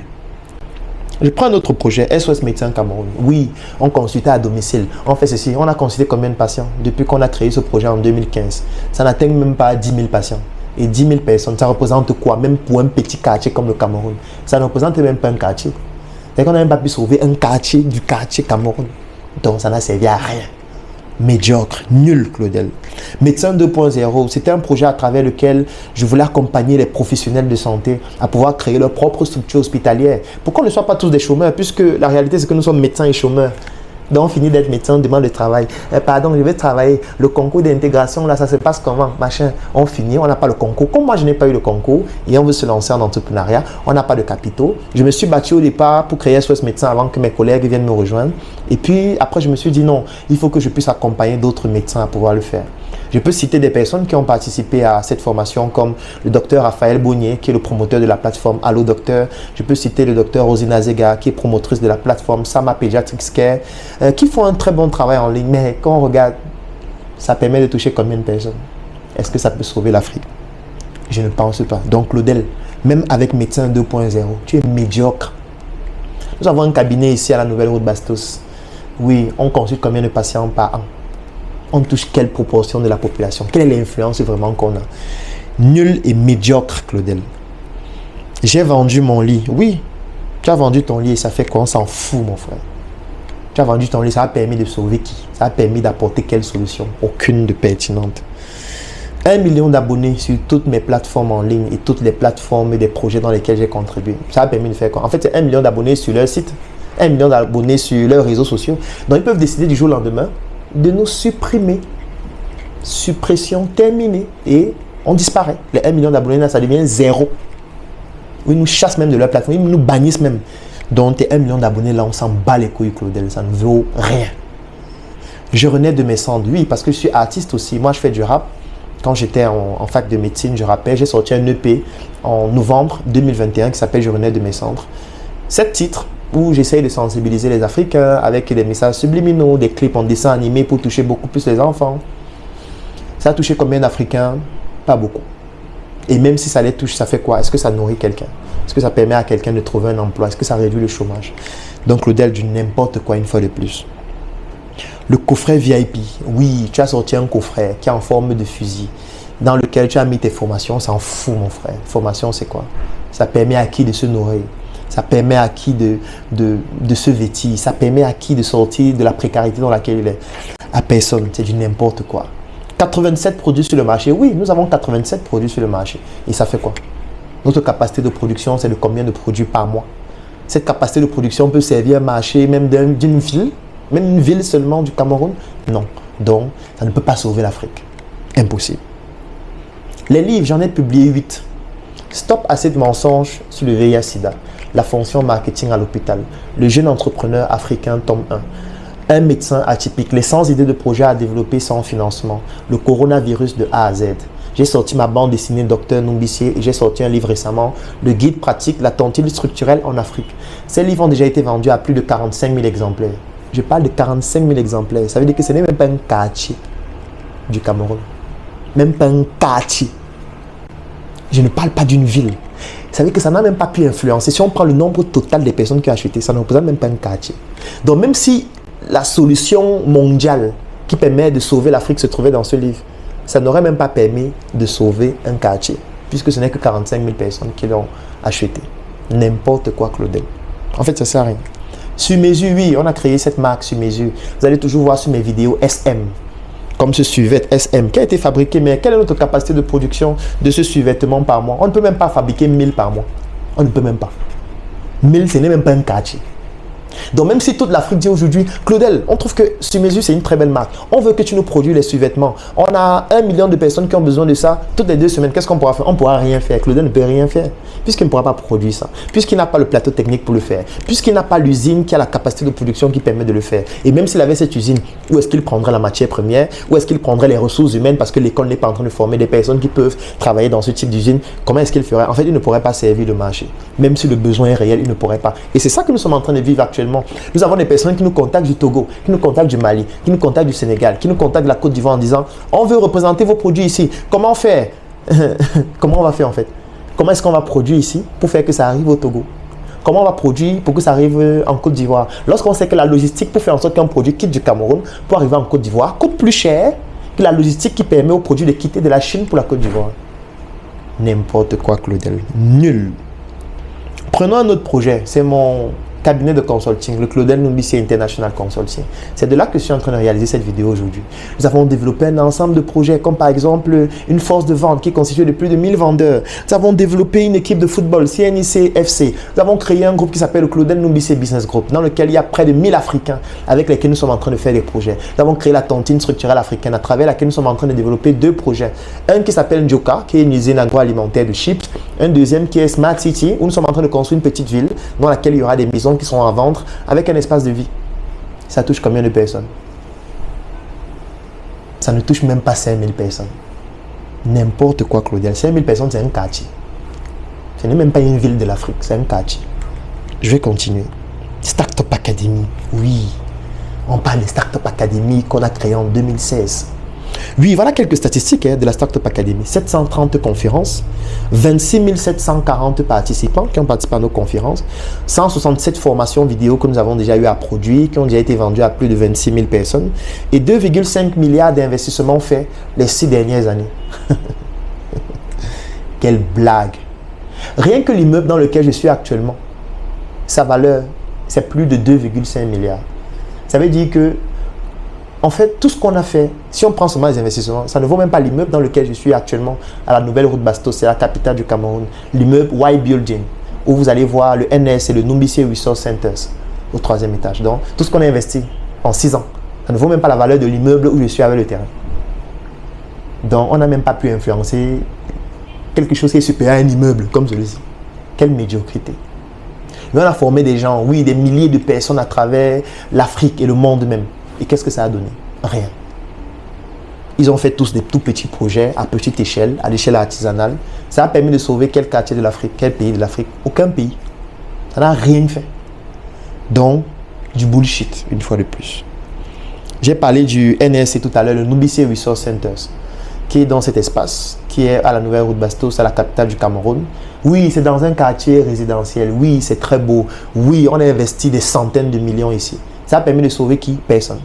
Ça a permis de sauver quel quartier? Aucun. Ça a permis de sauver l'Afrique? Non. Même si on reste ici 20 ans, ça ne va pas sauver l'Afrique. Donc, bullshit, une fois de plus. Startup Group. c'est le dernier projet. Startup Group, c'est un projet à travers lequel nous avons implémenté 15 filiales dans plusieurs secteurs d'activité. Donc, c'est une société anonyme. Je vais citer les filiales et en donnant juste rapidement. Startup Food, où nous faisons des produits agroalimentaires comme le chocolat. Ça a permis de sauver qui? Personne. Startup Farm, où nous faisons l'agro-pastoral. Ça a sauvé qui? Personne. Startup Fitness, où nous faisons du sport, l'éducation physique et sportive, la diététique, la nutrition. Ça a sauvé qui? Personne. Medixcare, qui fait dans la santé, sauvé qui? Personne. Startup Motors, où nous comptons fabriquer des véhicules, les mettre sur pied des garages. Ça a sauvé qui? Personne. The Factory, on fabrique des produits, c'est un laboratoire où nous fabriquons des marques à blanc, comme des produits d'entretien, comme des lave-mains, des lave-vitres, ainsi de suite. Ça a permis de sauver qui? Personne. Startup Training, oui, c'est une filiale à travers laquelle nous filmons des événements. Nous avons du matériel audiovisuel. Ça a permis de sauver qui? En Afrique, personne. Startup School, c'est une filiale qui est orientée vers les élèves, les étudiants et surtout les enfants pour les pousser à avoir cette stimulation entrepreneuriale africaine. Ça a sauvé qui? Personne. Startup Cosmétique, ça a sauvé qui? Parce que nous sommes en train de former les gens à fabriquer des produits cosmétiques et surtout de pouvoir mettre sur pied une usine de fabrication de produits cosmétiques. On a un siège à Douala. Ça a sauvé qui? On fabrique quelle quantité de produits par mois? Très peu. Donc, ça n'a sauvé personne. Startup Kiosque, c'est notre filiale qui est orientée vers le trading de nos propres entreprises. Ça a sauvé qui? Personne. La vitrine, c'est notre supermarché que nous avons mis sur pied, qui est aussi situé ici à la Nouvelle Route Bastos. Oui, c'est très beau, c'est très joli. Ça a sauvé quel Africain? Ça recrute combien de personnes? La capacité de production, le chiffre d'affaires fait, ça ne représente rien. Startup Musique, oui, c'est notre filiale qui est orientée vers la musique, la production musicale. Ça a sauvé qui? Personne. Startup Color, c'est notre usine où nous fabriquons de la craie, des sacs. Ça a sauvé qui? Personne. Startup Pharma, c'est notre filiale à travers laquelle nous fabriquons des médicaments. On a fabriqué combien de médicaments? La capacité de production, c'est combien? Donc, ça n'a sauvé personne. Collagen, c'est notre centre d'appel que nous avons mis sur pied, qui est aussi situé ici au NRC. On appelle combien de personnes? On recrute combien de personnes? Ça a sauvé qui? Ça n'a sauvé personne en Afrique. Ça ne peut même pas permettre de sauver l'Afrique, même si on est encore là pour 60 ans. Le chiffre d'affaires général qu'on génère à travers toutes ces entreprises, c'est environ 60 millions par mois. Quelle blague! Moi, dans mes activités de consulting, j'ai travaillé avec des entreprises que je ne peux pas citer sous vidéo, qui font un chiffre d'affaires au Cameroun d'1 milliard par jour. Je connais des entreprises au Cameroun occidental qui font 1 milliard de chiffre d'affaires par jour. Ça veut dire en 30 jours, ces entreprises font 30 milliards. Ça veut dire en 10 mois, ces entreprises font 300 milliards. Vous comprenez? Ça veut dire qu'en un an, ces entreprises font 360 milliards de chiffre d'affaires. Prenons même le cas de figure où 300 milliards, ce sont les charges. Il reste 60 milliards de marge par an. Combien de personnes parmi nous font 60 milliards de marge en une année? En tout cas, Claudel ne le fait pas. Il ne le fait même pas en un an, tout chiffre d'affaires confondu. Donc, Claudel va concurrencer ces personnes quand? Il ne pourra jamais le faire seul. C'est pour ça que nous avons l'obligation de nous mettre ensemble. L'obligation. Nous avons l'obligation de nous mettre ensemble. Sinon, en fait, nous sommes en train de gesticuler. On gesticule beaucoup, on fait beaucoup de bruit, mais pour rien. On ne fout rien en réalité. On ne fout rien. En fait, j'ai échoué. J'ai échoué, Claudel. 10 ans, c'est l'échec. Je n'ai rien foutu en 10 ans. C'est un mea culpa que je fais parce que c'est pour ça que je tends la main aux autres. Je leur dis, les gars, pardon. Les filles, pardon. Mettons-nous ensemble. Même si je suis le balayeur, je n'ai pas de problème. Même si je suis celui qui va nettoyer les vitres, ça ne me gêne pas. Parce que regardez le bilan après 10 ans, c'est un échec. Le bilan, c'est quoi après 10 ans? C'est rien. C'est rien. C'est rien, c'est rien, c'est rien. Dans ma précédente vidéo, j'ai cité certaines personnes et beaucoup de personnes sont revenues en commentaire sur ces personnes. Et je vais essayer de répondre à certaines choses. Je vais commencer par notre grand frère Jean-Paul Pogala. Beaucoup de personnes disaient Jean-Paul Pogala, c'est votre grand frère, c'est vous plutôt qui devez vous réunir pour vous mettre derrière lui, pour qu'il vous montre le chemin. C'est lui qui connaît où l'Afrique doit aller. Jean-Paul Pogala, c'est un exemple. Moi, je me suis inspiré énormément de Jean-Paul Pogala. Moi, j'ai connu Jean-Paul Pogala en 2013. Je lisais ses textes, je me suis inspiré de lui. Et j'ai trouvé que Jean-Paul Pogala ne touchait pas un segment de marché qui était vraiment les personnes défavorisées, qui sont au bas de l'échelle, au bas de la pyramide de la pauvreté. Et Jean-Paul Pogala ne touchait pas ces personnes. Je me suis rapproché de Jean-Paul Pogala. Je l'ai contacté plusieurs fois. Beaucoup de personnes disaient, pourquoi tu ne les contactes pas inbox? Je l'ai fait plusieurs fois. J'ai discuté avec lui plusieurs fois. Bien qu'il m'a beaucoup calomnié, mais j'en suis fier, c'est un grand frère. Il a le devoir et le droit de me dire que ce que tu fais n'est pas bien. Il trouvait que je copie ce qu'il fait. Il trouvait que je plagie ce qu'il fait.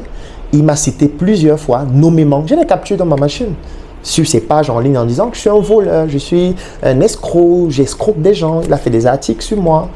Il y a beaucoup d'amis que j'ai. Nous avons beaucoup d'amis en commun qui m'ont montré des autres, qui m'ont fait écouter des audios de ce qu'il a dit sur moi. Moi, j'ai vu des captures. J'ai les captures dans ma machine de comment Jean-Paul Pogala parle mal de moi en me citant nommément. En disant nommément que ce gars, c'est un escroc. Ce gars copie ce que je fais. Il plagie ce que je fais. Non, Jean-Paul, je n'ai pas plagié ce que tu fais. Je n'ai pas copié ce que tu fais. J'ai fait ce que tu demandes de faire. C'est-à-dire, dans tes vidéos, quand j'étais en 2013, tu disais... Les Chinois, pour se développer, se sont inspirés des Européens. Ils avaient des espions qui allaient en Occident, qui voyaient les immeubles, qui s'inspiraient des industries pour aller répliquer ça en Chine. Et moi, je me suis rendu compte que tu es un grand frère extraordinaire. Sauf que ce que tu fais ne touche pas la base, c'est-à-dire les personnes les plus défavorisées.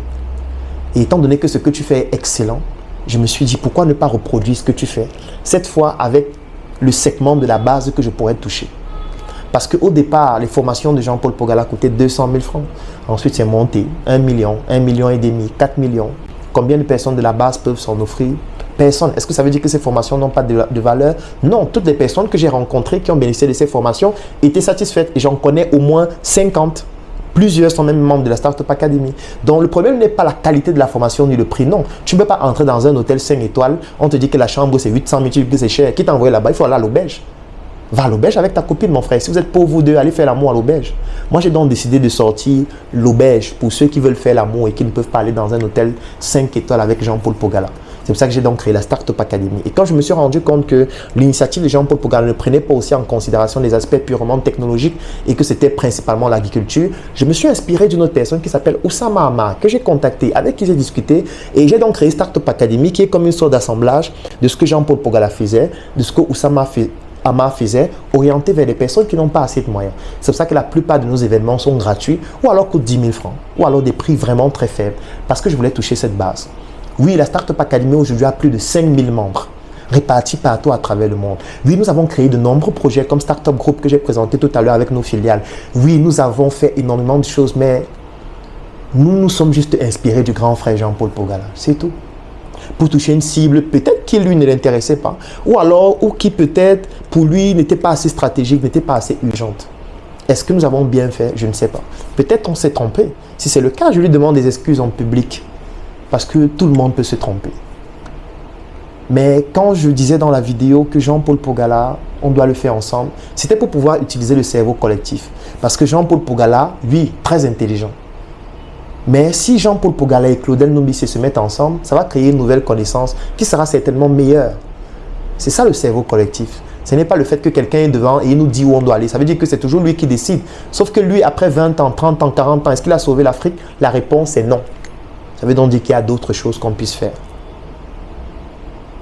Philippe Simon, c'est la même chose. J'ai travaillé avec Philippe Simon. On a eu à faire une vidéo ensemble qui a beaucoup tourné en ligne, ensuite un direct. On a voulu travailler ensemble sur beaucoup de projets. C'est quelqu'un qui fait des choses exceptionnelles. Donc quand les gens me demandent est-ce que tu ne peux pas le contacter en inbox et tout ça, oui, je suis en contact avec lui. Mais ce n'est pas une question de faire un projet entre Philippe et moi. Non, nous deux, non. C'est un projet africain qu'on veut faire. C'est pour ça que j'interpelle tout le monde en public. Pour qu'au-delà d'eux, c'est pour ça qu'après les noms, je mets 3 points d'exclamation, 3 points de suspension, comme pour dire, il faut que tout le monde soit interpellé par rapport à ça. Donc, avec Philippe Simon, c'est quelqu'un d'exceptionnel, qui réalise des choses au quotidien qui sont utiles pour l'Afrique. Donc, lorsque des personnes viennent poser des questions du style « Pourquoi tu fais la vidéo ?» etc. Non, je suis en contact avec Philippe. Je sais comment entrer en contact avec Philippe. On a déjà eu à faire des projets ensemble, comme par exemple le fait d'organiser une émission. On en a même fait 2 avec un direct. Donc, ce n'est pas à ce niveau que se situe le problème. Lorsque j'ai cité les noms, j'ai mis 3 points d'exclamation. Comme pour dire, j'interpelle beaucoup plus ces personnes que vous connaissez, mais en réalité, je suis en train d'interpeller le plus grand nombre. C'est en réalité cela que j'étais en train de faire dans mon approche en citant Philippe Simon aussi. Je vais citer Stéphanie Mbida, que je rencontre régulièrement. Stéphanie, nous avons des projets en commun actuellement. Mais ces projets communs sont liés à Stéphanie et moi. Ce n'est pas pour l'Afrique totalement, pour pouvoir contribuer de manière efficace au développement de l'Afrique. Donc je la cite pour faire comprendre qu'aussi, nous devons nous mettre ensemble pour ce projet plus grand. Mais est-ce que nous collaborons déjà avec Stéphanie? Bien sûr qu'on le fait. Je peux citer Alain Ekambi aussi. Alain Ekambi qui fait des choses extraordinaires avec Dicalo et dont je ne loupe aucune occasion pour communiquer dessus, que ce soit dans mes vidéos, que ce soit au niveau de mes proches. Mais est-ce que je cite Alain là parce que je ne peux pas écrire à Alain en inbox pour lui dire Alain, est-ce que tu penses que tel projet pourrait... Non, non, non, non, non, c'est quelque chose de beaucoup plus grand. Même chose pour Ariel Kitcho et de tous les autres. C'est quelque chose d'important. On est en train de parler du cerveau collectif. Et lorsqu'on parle de cerveau collectif, ça veut dire que nous devons nous mettre ensemble afin que chacun, à partir de son expérience, de son savoir-faire, puisse contribuer à ce qu'on puisse faire quelque chose de plus consistant. Ce n'est pas Claudel qui doit venir dire que je pense qu'on peut faire ceci. Non, non, non, non, non. Claudel a échoué. Je l'ai démontré tout au long de la vidéo. Donc ce n'est pas à Claudel de dire aux gens comment on doit faire. Est-ce qu'il en a même la qualité? Je ne pense pas. Je ne sais pas. Donc, il faut faire extrêmement attention dans la manière d'analyser. Je ne suis pas la meilleure personne qui pourrait faire que les gens se mettent ensemble pour des projets. Je vous ai présenté tous les projets que nous avons implémentés. Dans ces projets, on a eu des échecs cuisants, même des échecs de collaboration. On a eu des personnes avec qui nous nous sommes mis ensemble, ça n'a pas fonctionné, on a dû se séparer. Ça veut dire que je ne suis pas l'exemple parfait de cela. Je suis aussi d'accord sur le fait que lorsqu'on se met en collaboration, c'est un peu comme si on avait une base de données de prospects qu'on convertit en clients. Si tu as 100 prospects dans une base de données, tu ne vas pas tous les convertir en clients. Tu peux convertir 20%, 30%, 40% et les autres ne seront pas tes clients. Ce n'est pas qu'ils ne sont pas intéressés par ton produit ou par ton service, mais tu ne peux pas convertir tout le monde. C'est un peu comme ce plaidoyer que je fais. Ce n'est pas pour dire que tout le monde va adhérer à ça. Ce n'est pas pour dire que tout le monde doit contribuer à ça. Ce n'est pas pour dire que quelqu'un qui ne contribue pas à ça n'aime pas l'Afrique. Non. Peut-être les enjeux des différentes personnes sont autres. Peut-être ces personnes souhaitent aider l'Afrique autrement. Peut-être ces personnes, la tête de Claudel ne les intéresse pas. Bien que être à la tête du leadership ou de quoi que ce soit ne m'intéresse pas. Ça ne me sert absolument à rien. Maintenant, je vais terminer cette vidéo avec quelques questions qui sont revenues plusieurs fois après la première vidéo que j'ai eu à faire. La première question, c'était de savoir, est-ce que moi-même j'ai déjà réussi à faire des projets avec des personnes pour venir aujourd'hui dire qu'on doit se mettre ensemble? Réussir, si on la considère la réussite comme étant un chemin, un parcours et non une destination, oui, j'ai réussi.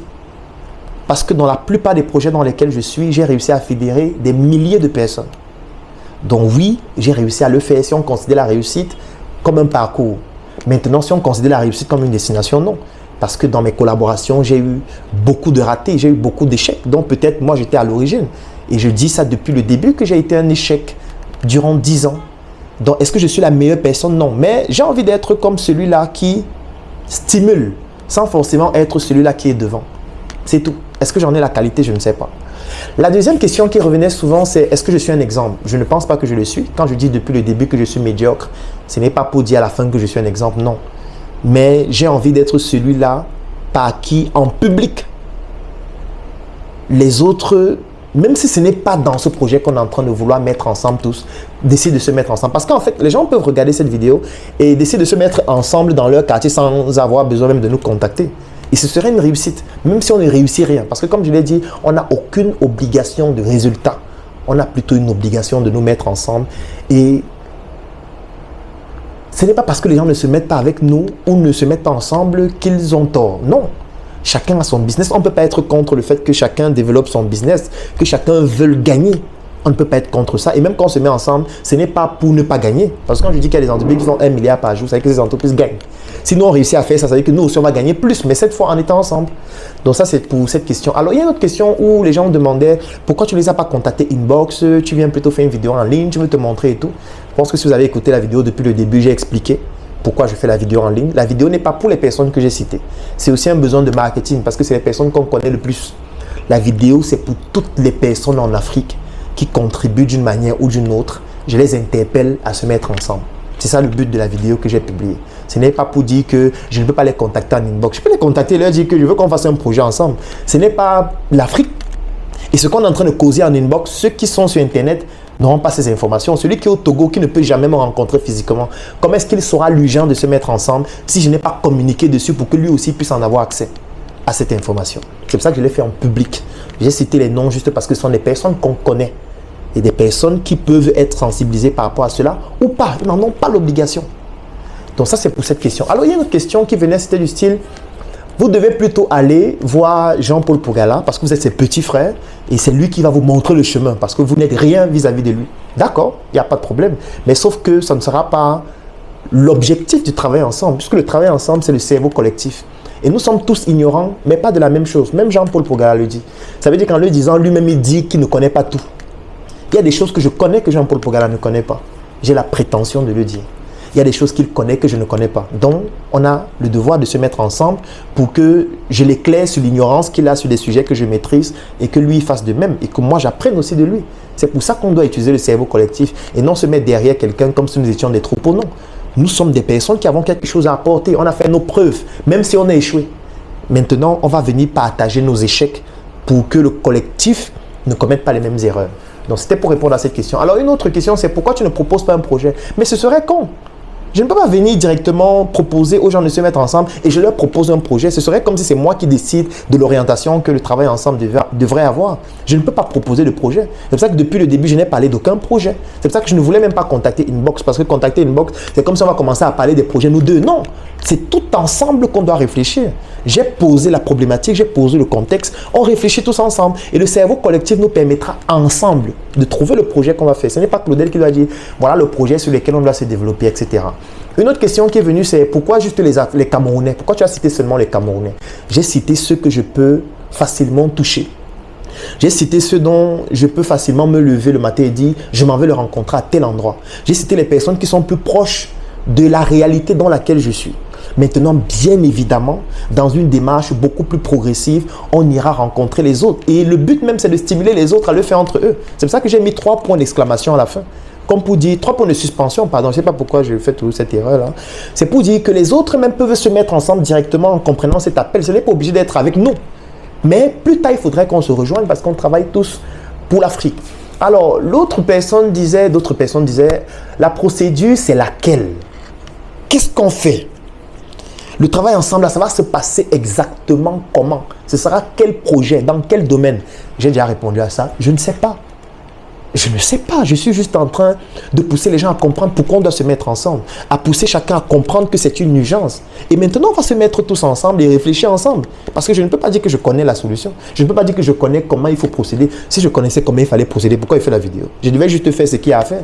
Si je viens, c'est parce que j'estime que j'ai des insuffisances. J'ai échoué. Et je veux qu'on se mette ensemble pour qu'on n'échoue plus. Bon, après, chacun pourra comprendre ça comme il comprend. S'il trouve que ça ne lui sert à rien, il n'y a pas de problème. On fera peut-être avec d'autres. Ou d'autres feront entre eux. Ça n'a même pas besoin d'être moi. Je n'ai même pas besoin d'être dans le projet. Mais je veux que les gens comprennent que si on veut vraiment, si c'est vraiment l'objectif de contribuer au développement de l'Afrique, il faut qu'on soit ensemble. Si c'est vraiment ça l'objectif. Après, chacun a le droit d'avoir ses projets individuels, a le droit de gagner dans ce qu'il fait, a le droit même dans ce projet collectif de gagner aussi. C'est ton droit.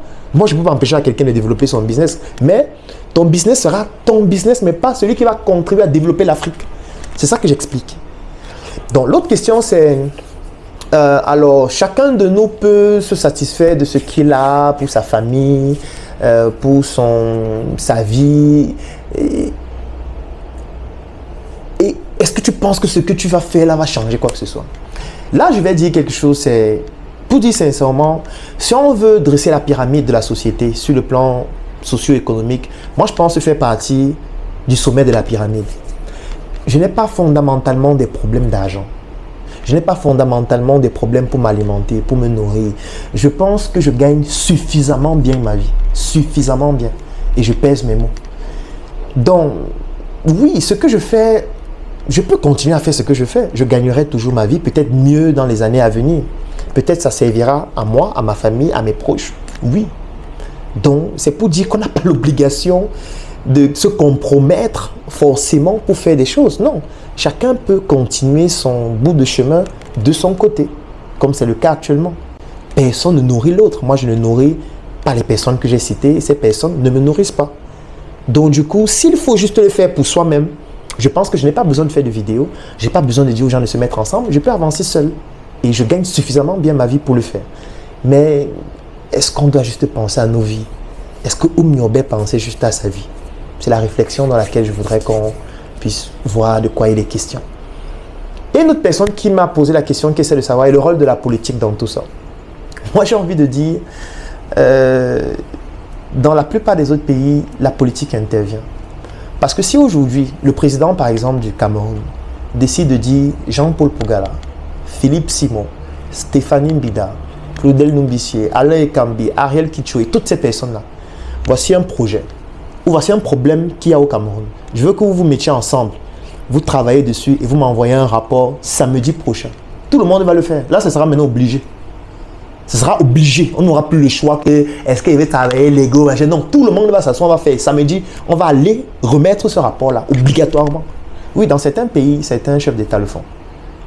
Certains chefs d'État le font. Ils imposent à ceux qui ont une certaine influence dans la société de faire un certain type de projet. Si vous ne voulez pas, on peut vous éliminer même physiquement. Donc effectivement, le gouvernement ou alors l'État a un rôle fondamental aussi à jouer dans ce type d'initiative.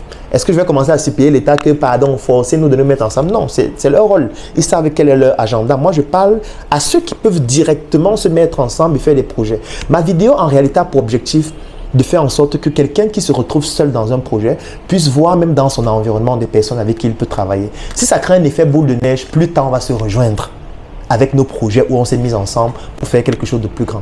Donc, les noms que j'ai cités, en fait, c'est du marketing. Ce n'est pas juste que ce soit entre nous que ça se fasse, non. Même si quelqu'un au quartier faisait son projet seul et qu'après avoir écouté ma vidéo, il se met 5, 10, 15, 20, pour moi, c'est une réussite. Je n'ai pas besoin d'être dans leur projet, mais j'aurais contribué à ma manière à ce que les gens comprennent qu'il faut se mettre ensemble, sinon nous allons tous disparaître. Et pour terminer, certains me demanderont c'est quoi la suite? La suite, je ne sais pas. Par contre, je voudrais terminer en faisant un mea culpa et en demandant pardon à toutes les personnes que j'ai frustrées avec mes prises de position. En demandant pardon à toutes les personnes que j'ai heurtées avec mon attitude, peut-être avec ma condescendance inconsciente ou alors peut-être avec mon attitude qui pourrait penser ou faire penser aux gens que je suis quelqu'un de méprisant ou d'hautain ou de prétentieux. Je demande pardon à toutes ces personnes-là. Moi, tout ce que je veux, c'est de contribuer à ma manière. Peut-être, je ne suis pas la meilleure personne, je ne suis pas le meilleur vecteur, mais je veux juste que ça se fasse. Nous n'avons aucune obligation de réussite, mais nous avons le devoir de le faire ensemble, sinon nous allons tous disparaître en silence. Nous sommes des citoyens et un citoyen a des droits et des devoirs. Notre devoir aujourd'hui, c'est de nous mettre ensemble, sinon nous allons crever en silence. Nous mettre ensemble pour réaliser quoi? Peut-être un aéroport, peut-être lancer des satellites, peut-être une compagnie aérienne, peut-être créer une ville, je ne sais pas. Je ne sais même pas comment ça va se passer. Mais je veux juste qu'on utilise notre cerveau collectif pour contribuer au développement de l'Afrique. Et pour ça, j'ai besoin de vos propositions, j'ai besoin de tes propositions.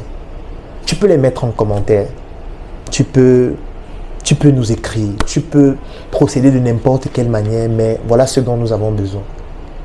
Ce que je peux rencontrer, je vais le faire. Il y a beaucoup de personnes qui se sont manifestées après ma précédente vidéo, comme Alain Ekambi, je lui fais un gros coucou en passant, comme Ariel Kicho qui s'est manifesté, il y en a plusieurs, je ne peux pas citer tout le monde. Ce que je peux rencontrer, je vais les rencontrer. Mais le but de ma vidéo, ce n'est pas que Claudel se mette ensemble avec Philippe, avec Jean-Paul, comme si c'était un club de football qu'on veut créer, comme si c'est le PSG. Non, ce n'est pas une question de PSG. Parce que l'Afrique n'a pas besoin de Messi ou de héros. Les héros, c'est vous. Le héros, c'est toi qui es au quartier, qui vend de manière ambulante. Mets-toi avec d'autres vendeurs ambulants et soyez plus puissant. Le héros, c'est toi le pousseur. Mets-toi avec d'autres pousseurs. Achetez plus de pousses. Fabriquez des pousses et soyez plus puissant. Le héros, c'est toi qui écrases la farine. Mets-toi avec ceux qui font l'agriculture. Peut-être tu auras des marges plus importantes. Vous allez être plus puissant. Le héros, c'est toi qui peux investir dans des projets. N'investis pas seul. Mets-toi avec d'autres investisseurs. Réduisez les risques et faites des projets plus puissants. Le héros, c'est chaque Africain qui est en Afrique, qui est partout à travers le monde et qui va comprendre désormais qu'on peut se mettre ensemble pour réaliser des projets plus puissants. Le héros, c'est chacun de nous. Le héros, ce n'est pas Claudel, ce n'est pas Philippe, ce n'est pas Jean-Paul, ce n'est pas Stéphanie, ce n'est pas les people. Le héros, ce n'est pas les personnes populaires. Parce que les personnes populaires, c'est la plus petite proportion de la pyramide. La plus grande proportion, c'est celle qu'on ne voit pas. C'est celle qui n'a pas l'audience, c'est celle qui n'est pas en ligne, c'est celle qui n'a pas les millions de vues sur les vidéos, mais c'est celle qui vit la réalité des difficultés de l'Afrique. Ce sont eux les héros et c'est eux qui doivent se mettre ensemble. C'était à ça que servait mon appel, mon plaidoyer, mon mea culpa. Et si vous pensez que je peux aider, n'hésitez pas à me contacter. Je donnerai toujours le meilleur. Ensemble, nous sommes plus puissants.